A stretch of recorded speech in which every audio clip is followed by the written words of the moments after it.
Welcome to Fun with History with Professor Banks. And today we are on our 10th lesson through history. And today our lesson is entitled, Who's Next? The Visionary Man. So I hope that title grabs your attention a little bit. But without further ado, let us introduce our lesson this week with our introduction song.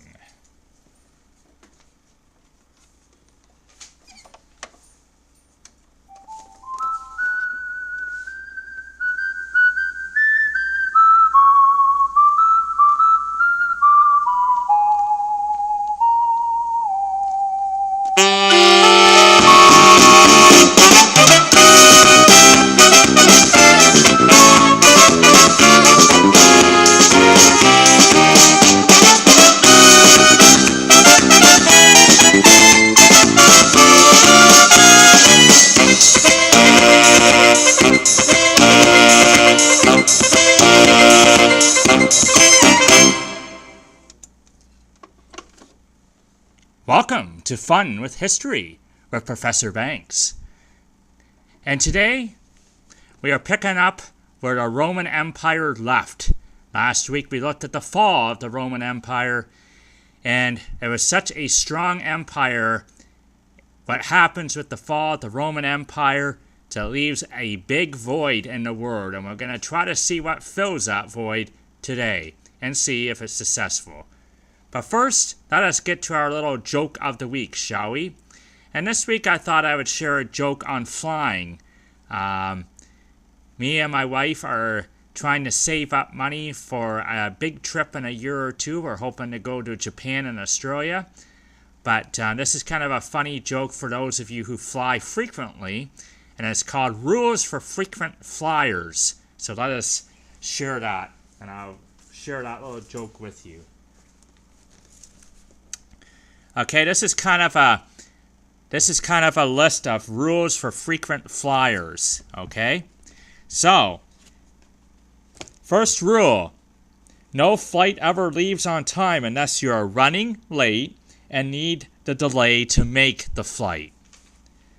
Number 2, if you are running late for a flight, it will depart from the furthest gate within the terminal. Number 3. If you arrive very early for a flight, on the other hand, it will inevitably be delayed. Number 4. Flights never leave from Gate 1 at any terminal in the world. Number 5.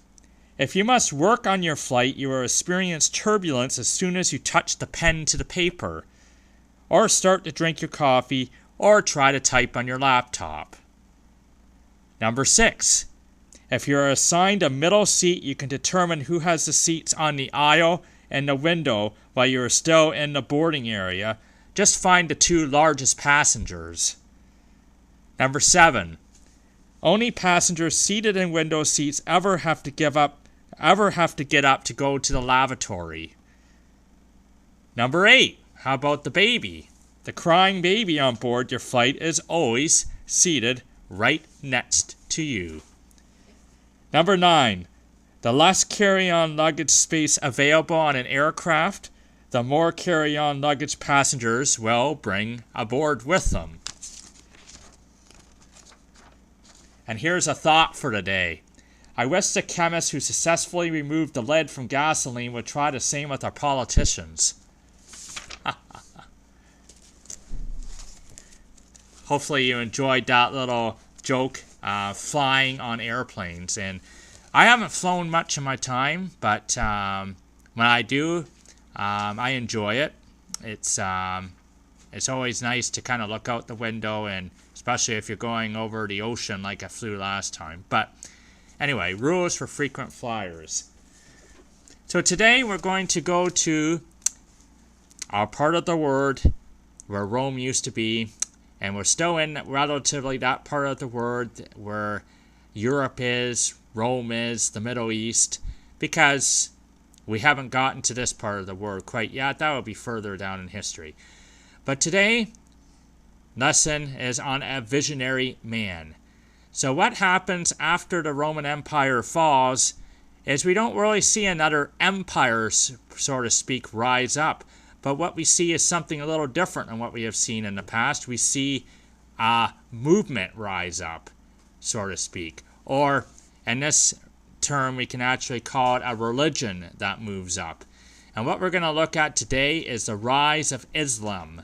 Because what happens after the Roman Empire crumbles is this starts to become a rather large movement in that area, and it essentially tries to fill the void that's left by the fall of the Roman Empire. So, I'm going to share with you a little bit of a book, tell you a little bit about this faith, and then that's what we're going to look at. So, Islam. And I got a book on world religions. Let me just show you what I'm using here. It's called World Religions. And it's got information on all those religions there. And I don't even know where I got the book. I got it a long time ago, but it's a pretty good book if you like to do that kind of research. So this is more this is still part of history, but it is more on this movement that arises. So the leader of this movement was a man called Muhammad. And Muhammad was born in 570 in Mecca. And I'm going to show you on a map. I got a map that I'm going to show you on this lesson that's going to show you where Mecca is. But that's where he was born, 570 AD. Okay? So that's our first important date that we need to know, 570. And actually, Muhammad's timeline goes from 570 AD to 632 AD. And in 632 AD, he fell ill and died in Medina. And Medina is another popular city where this faith is. So 570 to 632 is his lifetime, Muhammad. As a young man, Muhammad tended to herds of animals in the desert. And at the age of 25, he became a caravan manager for the rich widow Khadijah. Okay, so he was kind of a herd watcher, and then he became a caravan manager. And this Khadijah was considerably older than Muhammad, but he later married Khadijah. So she was quite a bit older than him, but he did marry her. As a caravan manager, Muhammad went on journeys to Syria, and it was in this melting pot of cultures and religions that he first came into contact with the Christian and Jewish faiths, which were still in play at that time. Obviously, Christianity was something that was conceived in the Roman Empire. So anyway, he came in contact with those in his travels. Now, a second thing you need to know, a very important date, is 610 AD, okay? 610, and it's on here as well, my little whiteboard. 610 AD.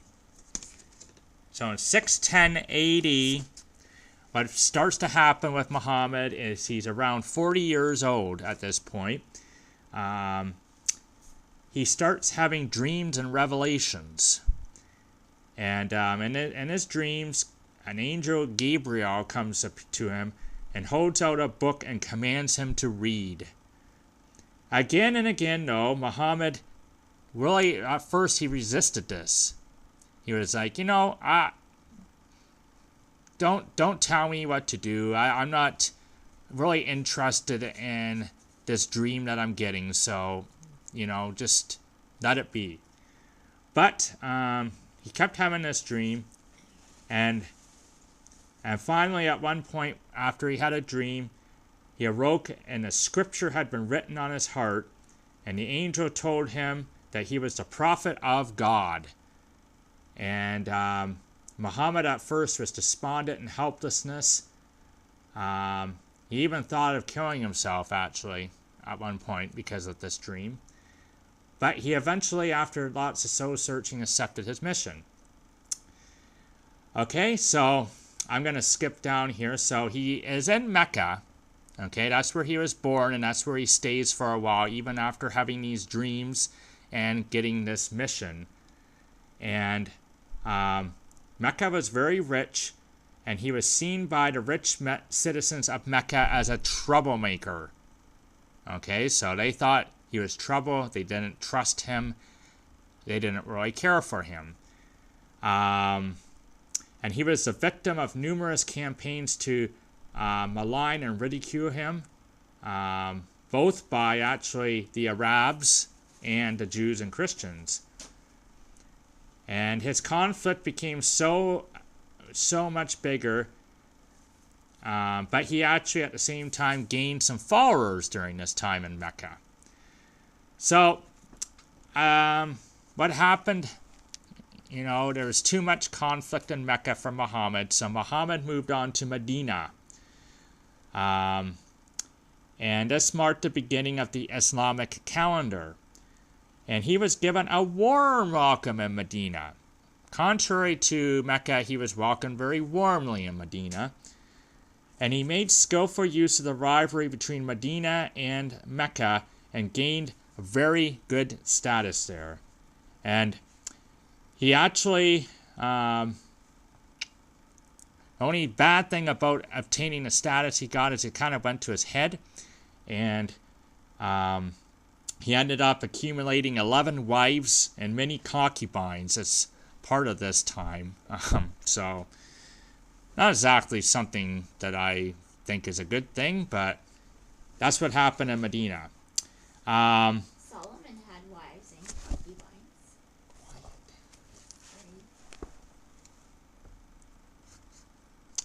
I got an audience here in my class.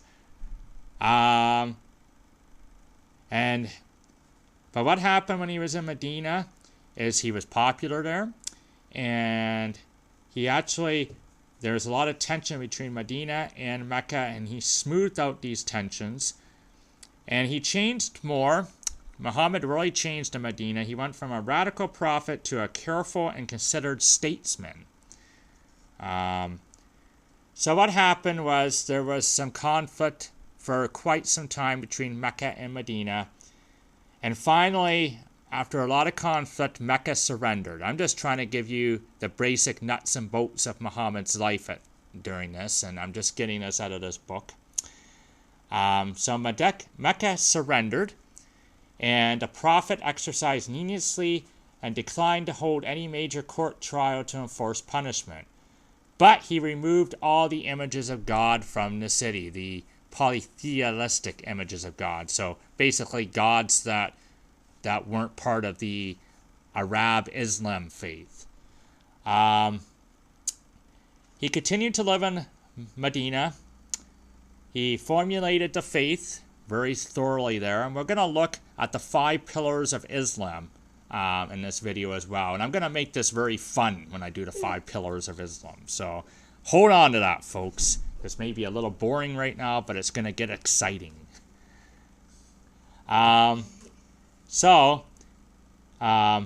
He lived in Medina, and he sent messengers to various rulers asking them to accept Islam. And March 632 AD, he and his followers made the first Islamic pilgrimage to the Kaaba in Mecca. And this is going to actually be part of the 5 pillars of Islam, okay, when he made this pilgrimage to Mecca.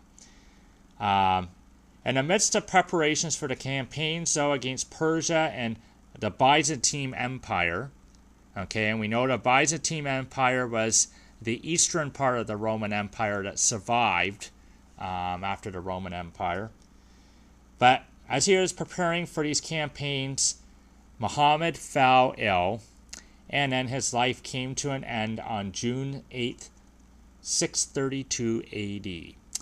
But the faith did not, because Muhammad did such a good job of spreading it, formulating it, and getting it to be such a rather big movement that even though he passed away, the people that kind of took up his challenge continued that movement after his death. And in fact, another date that you got to know is 771 AD. And what happens in 771 AD is the strikes of Gibraltar. We actually have a Gibraltar Trade Center here in London, Ontario, where I live, but we're not talking about that Gibraltar. So that was Spain. Gibraltar's in Spain. It was called the Strikes of Gibraltar. And as a result of these strikes, all of Spain was won, and all of Spain became part of the Islam Arab faith. So what ended up happening, essentially, was the world became divided into three. Okay? The world became divided into three with the movement of Islam. So we had the Byzantine Empire, which was the part of the Roman Empire that survived, the eastern part.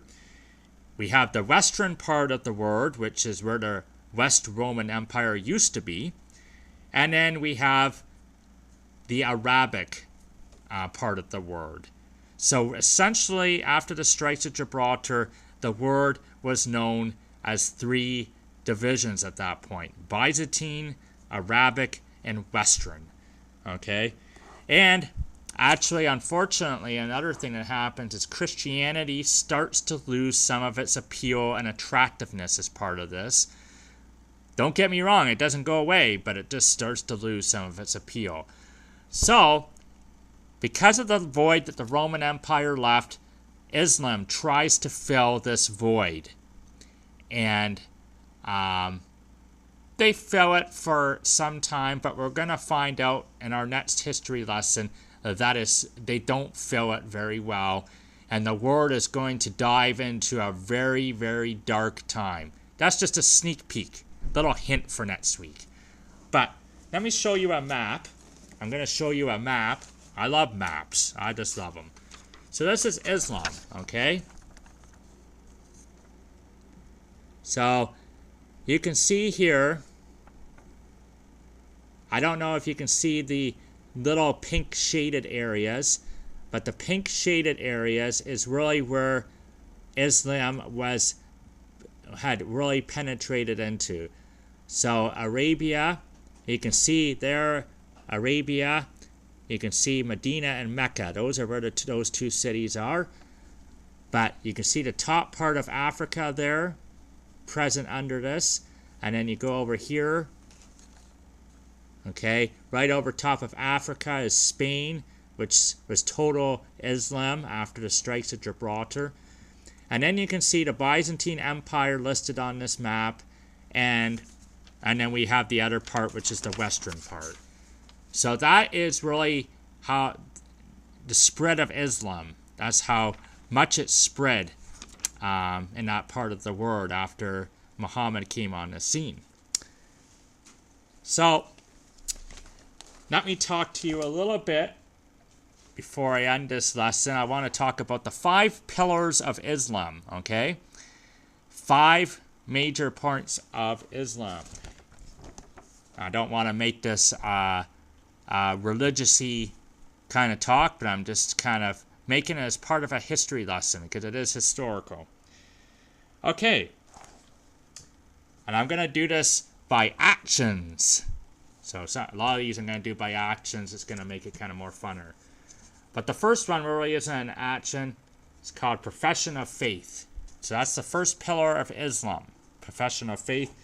And by that I mean, this has to be said in Arabic, and it means, I testify that there is no God but the one God, or that there is no God besides God, and I testify that Muhammad is the messenger of God.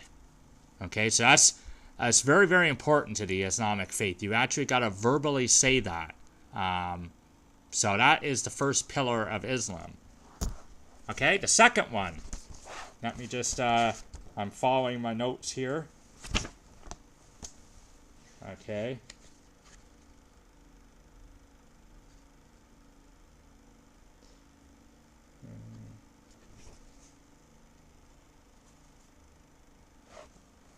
Okay, the second one.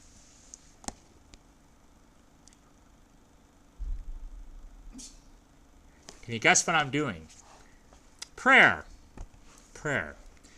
And prayer is very, very important for this faith too, because they have very strict times of prayer.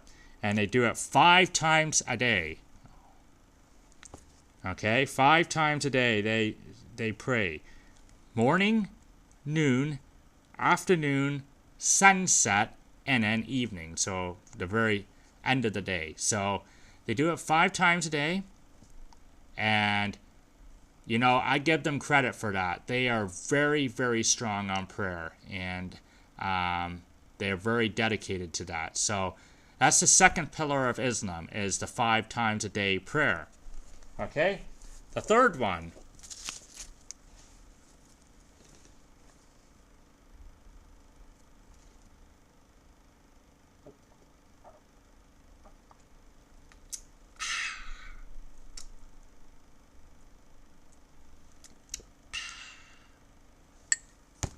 That's it? I just get a drink right now? No food? That's the third pillar of Islam. Fasting. So, they have to fast quite a bit. And so no eating of food. The only thing they can do is drink some water that I just did. So, that's the third pillar of Islam. Fasting. Okay, the fourth one.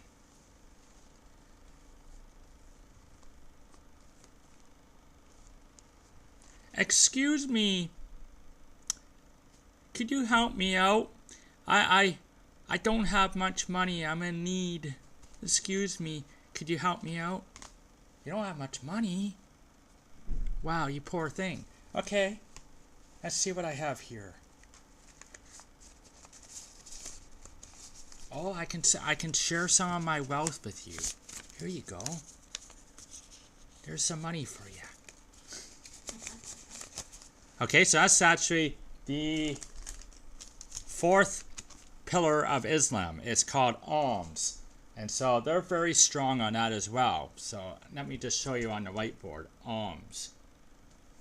So that basically just means sharing your wealth that you have with others. So if you got some wealth and there's others around you that don't have any, you share it. And I think that I like that part of their faith as well. I think that's something that you don't see too often in this world today. But that is a big part of their faith. Fourth pillar of Islam is the sharing of alms, or the sharing of wealth. Okay, and then here's the last pillar of Islam. Okay, and bear with me on this one. This is a great one with lots of action.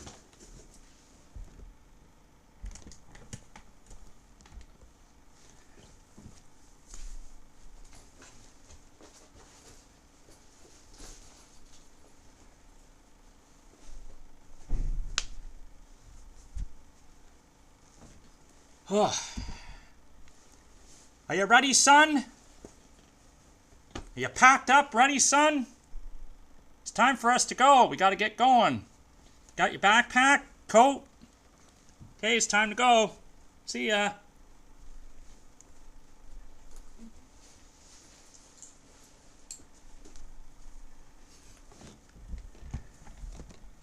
Okay, this is the last pillar of Islam, and that is the annual, that is a trip to Mecca, pilgrimage to Mecca. So in the Islamic faith, every believer has to make at least one trip in their lifetime to Mecca. Okay, so that's part of their faith as well, the fifth pillar of Islam. So, can everybody remember what those are? We got profession of faith. We got the 5 times a day prayer. We got fasting. We got sharing of wealth. And once in their lifetime, sometime, trip to Mecca. So those are the 5 pillars of Islam. So, as I showed you on the map, this becomes a rather prominent movement, and it tries its very best to fill the void left by the fall of the Roman Empire. But next week, what we're going to look at in our history lesson is the fact that it doesn't actually completely fill it, and it doesn't fill the void. And we're going to look at a very bad part of time in the world's history next week. And that's all I'm going to say about that as we prepare for next week. But it extends quite a bit of cover period. And if you're intrigued by this, I'm just going to share with you that I think next week the professor's going to do a little wrap on this time period. So that's how I'm going to formulate my lesson next week, is I'm going to try to do a wrap on this time period. So this was Fun with History number 10. And this was about Muhammad and the rise of Islam. So next week, we go into our 11th lesson, and we're going to see a very dark time in the world. So I'm going to make that a little fun for you too if I can. But I hope you enjoy this video. And until next week, take care. And this is Professor Banks signing off. Take care.